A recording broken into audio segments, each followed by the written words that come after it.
大家有冇試過半夜3間牙痛到瞓唔着，痛到飆眼水，嗰種感覺真係慘過大病一場。俗語都有話牙痛慘過大病。如果係後生仔，可能嗱臨上網揾個私家牙醫，雖然肉痛啲俾幾千蚊，但叫做即刻止到痛。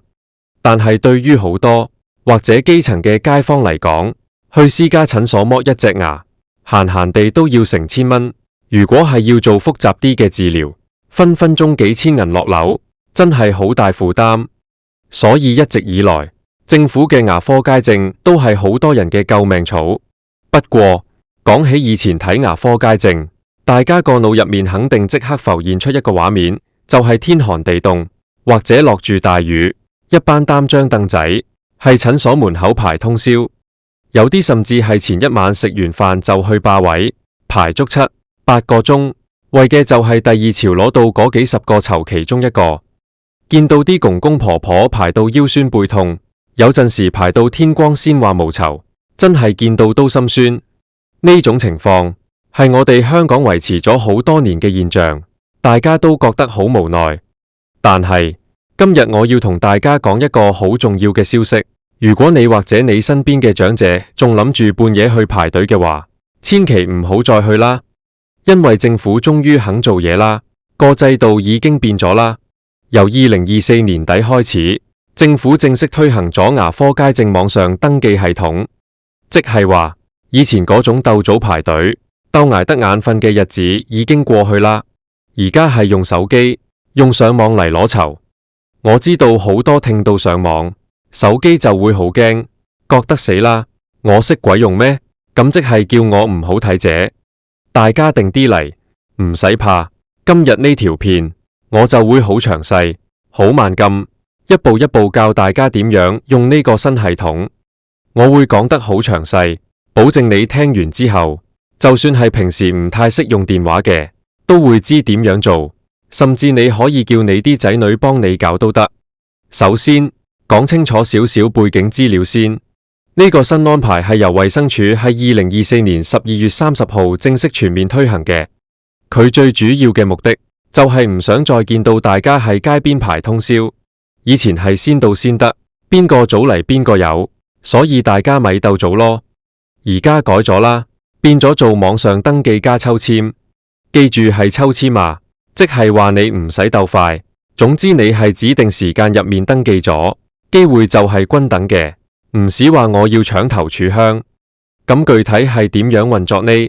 我哋分開幾個部分慢慢講。第一樣嘢，最重要嘅就係你要有一個鎖匙。呢條鎖匙係咩呢？就係醫健通 eHealth 手機應用程式。我知道好多人手機入面可能有裝，但係從來冇開過，或者根本冇登記過。如果你想睇政府牙科街症，而家第一步一定要搞掂個醫健通先。點解要用醫健通？因為政府要核實你嘅身份。以前排隊你可以叫人代排，或者攞張身份證去就得。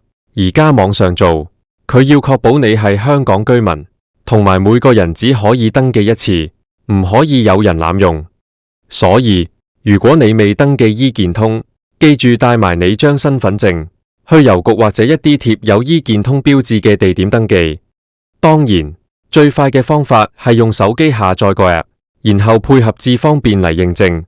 如果你係65歲以上嘅，屋企有仔女嘅，最好叫佢哋幫你搞一搞呢個醫健通戶口先，因為除咗睇牙，將來睇醫生、睇驗身報告，全部都係用佢，早搞早享受。好啦，假設你而家已經有醫健通啦，或者你已經知道點樣上衛生署嘅牙科街症網站啦，咁個流程係點呢？記住呢個時間表，好重要。你可以攞支筆抄低佢。登記時間係每日嘅早上6點開始，一直去到早上11點半。留意返，係早上6點去到早上11點半。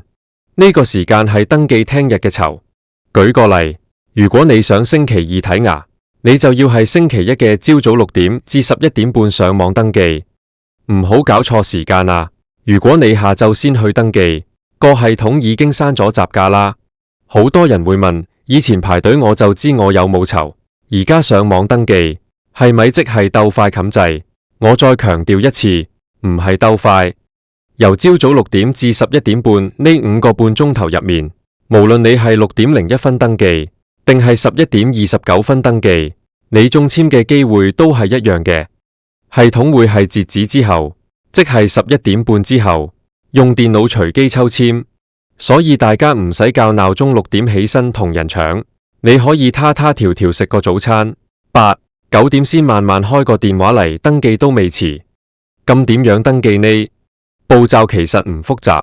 第一步，打開你個醫健通 App， 或者用電腦上衛生署牙科街症個網站。第二步，揾到牙科街症預約個掣，冚入去。第三步，佢會叫你輸入資料。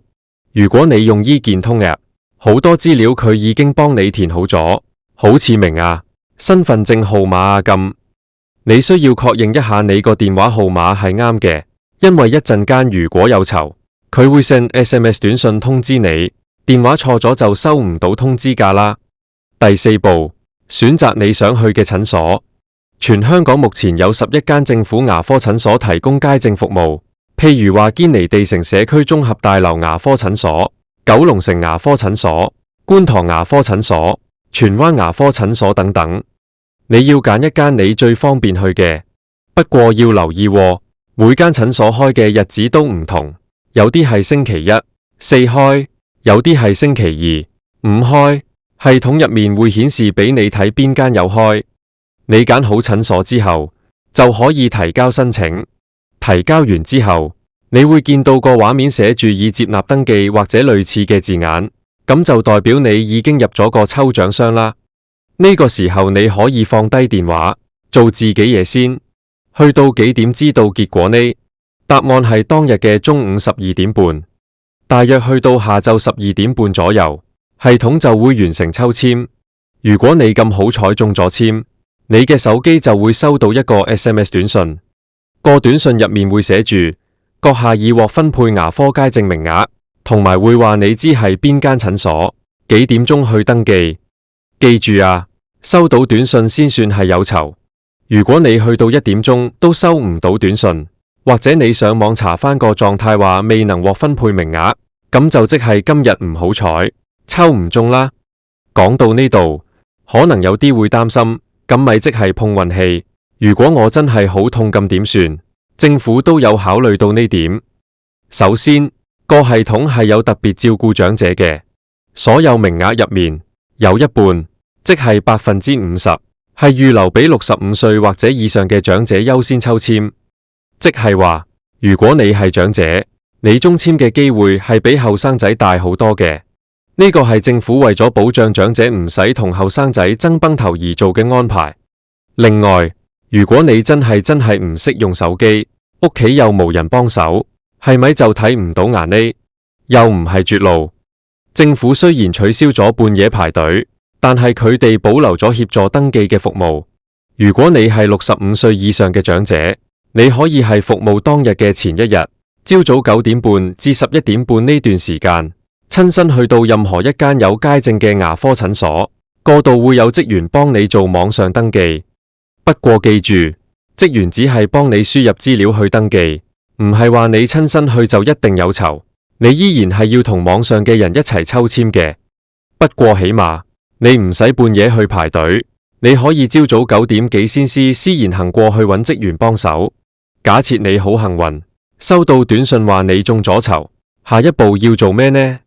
千祈唔好開心得滯唔記得睇時間，短信入面會叫你係第2潮嘅指定時間去診所登記，通常係朝早8點半左右開始登記。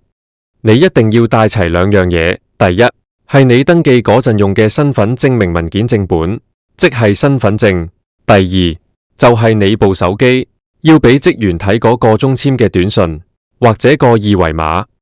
去到診所，職員核對咗你資料之後，就會俾個正式嘅籌號你，然後你就坐定定等叫名見牙醫。呢度我要特別提一提大家，政府嘅牙科街症服務範圍係好有限嘅，佢哋主要係做止痛同埋剝牙。記住，係止痛同剝牙。如果你係想去洗牙、補牙、鑲牙或者做牙套，政府街症係唔包嘅。好多街坊唔清楚，排得咁辛苦入到去，同醫生話想補牙，結果俾醫生趕返出嚟，咁就無謂啦。政府街症嘅定位係緊急牙科服務，即係幫你處理即時嘅痛苦。如果你隻牙爛得太犀利，醫生覺得冇得救，就會幫你剝咗佢。如果你係牙肉發炎好痛，佢可能會開啲消炎藥、止痛藥俾你，或者幫你放膿。所以大家去之前要有心理準備，唔好期望入去可以做全套牙科美容。講返個系統，其實除咗我自己講嘅流程，仲有啲小貼士可以醒俾大家，等大家用得順手啲。第一就係關於醫健通入面嘅家屬戶口。如果你係仔女，想幫年邁嘅父母登記，你唔需要拎住佢部電話，你可以係你自己個醫健通 App 入面加入父母做我的家人，只要通過咗認證，你就可以係你自己部手機幫阿爸阿媽登記抽籤，咁樣就方便好多，唔使阿爸阿媽自己冚嚟冚去，又睇唔到啲字。你朝早起身返工搭車嗰陣，幫佢哋冚個掣登記就得啦。第二係關於連續抽籤，目前個系統設定係每人每日只可以登記一次，即係你唔可以同一日登記堅尼地城又登記九龍城，唔得嘅，只可以揀一間。如果你今日抽唔中，個系統唔會自動幫你順延去聽日，你聽日朝早6點又要重新登記過。呢個係比較麻煩少少，但係為咗公平，每日個詞都係重新洗牌嘅。所以如果你牙痛，真係要俾啲耐性，可能要試多2-3日。第三係關於名額，全香港11間診所，加埋每日嘅名額其實唔算好多。大診所好似堅尼地城、九龍城呢啲，每日可能有幾十個籌，細啲嘅診所可能得10幾個。所以點解我話揀診所好重要呢？如果你住係旺角、九龍城當然最近，但係如果你肯去遠少少，譬如入去大埔或者元朗，可能競爭會細少少都未定。你可以留意下衛生署網站，佢哋有時會公布唔同診所嘅餘額情況，你可以參考下邊度易中啲。仲有一樣嘢好重要，就係放飛機。如果你中咗籤，但係最後冇去到，會點呢？政府暫時就冇話會有好嚴厲嘅懲罰，唔會話封你戶口。但係我哋做人要有公德心，個名額咁珍貴，如果你真係有事去唔到，最好係系統入面取消返，或者打個電話去通知聲。雖然話咁急未必有人補償，但係都係盡返責任。不過個系統設計係抽籤制，如果你成日中籤又唔出現，難保系統後台唔會有記錄，將來可能會影響你再中籤嘅機會。呢個雖然官方無明講，但係合理推斷都有可能，所以大家真係要珍惜資源。回想返轉頭，以前大家為咗睇個牙，真係好似打仗咁。我記得以前聽過個故仔，有個住深水埗嘅婆婆，70幾歲，牙痛咗成個禮拜，佢個仔要返工幫唔到佢排，佢自己就半夜2點拎住張摺凳去排隊。嗰晚仲要落住毛毛雨，佢又要驚跣親，又要驚去廁所被人霸咗個位，結果排到朝早7點幾，終於攞到籌。睇完牙之後，佢話成個人散晒，病咗幾日。呢啲故仔係香港其實發生過無數次，而家轉咗網上登記，初期可能有啲會覺得唔習慣，覺得以前我肯排就一定有，而家要抽籤好似冇把握。我明白呢種心情，以前肯付出體力就有回報，而家好似變咗靠運氣。但係大家試諗下，長遠嚟講，叫啲70-80歲嘅長者喺街邊露宿排隊，真係唔係一個文明社會應該有嘅現象。轉做網上登記，起碼大家可以喺屋企暖粒粒咁瞓覺，朝早起身飲杯茶先登記，就算抽唔中，都只係失望，身體唔會受苦。而且政府設咗長者優先名額，其實係盡量平衡返長者嘅需要。如果你係後生一輩聽緊呢條片，我真係好強烈建議你花少少時間幫你屋企嘅長者搞好個醫健通，教佢哋點樣用，或者索性幫佢哋做埋登記嘅角色。科技嘅進步應該係用嚟方便人，而唔係用嚟排斥人。只要我哋肯多行一步，幫下身邊嘅老人家，呢個系統絕對係比以前排街症好得多嘅。最後總結一下今日嘅重點，大家記住幾個關鍵數字。第一，登記時間係朝早6點至11點半，唔好遲過11點半。第二，結果公佈係當日下晝12點半，留意 SMS。第三，診所服務係止痛同剝牙為主。第四，一定要用醫健通或者衛生署網站實名登記。香港嘅醫療資源雖然成日都話緊張，但係政府肯用科技去解決排隊黨，解決通宵排隊嘅問題，都算係行咗正確嘅一步。希望大家都可以善用呢個新系統，唔使再受牙痛之苦，亦都唔使再受排隊之苦。如果你覺得今日呢條片幫到你，或者你有朋友正係煩惱緊點樣睇政府牙，記得將呢條片 share 牙俾佢哋，特別係屋企有老人家嘅，俾佢哋聽下，等佢哋知道而家唔使再去街邊餵蚊啦。希望大家個個都牙齒健康，食得瞓得。下一條片見。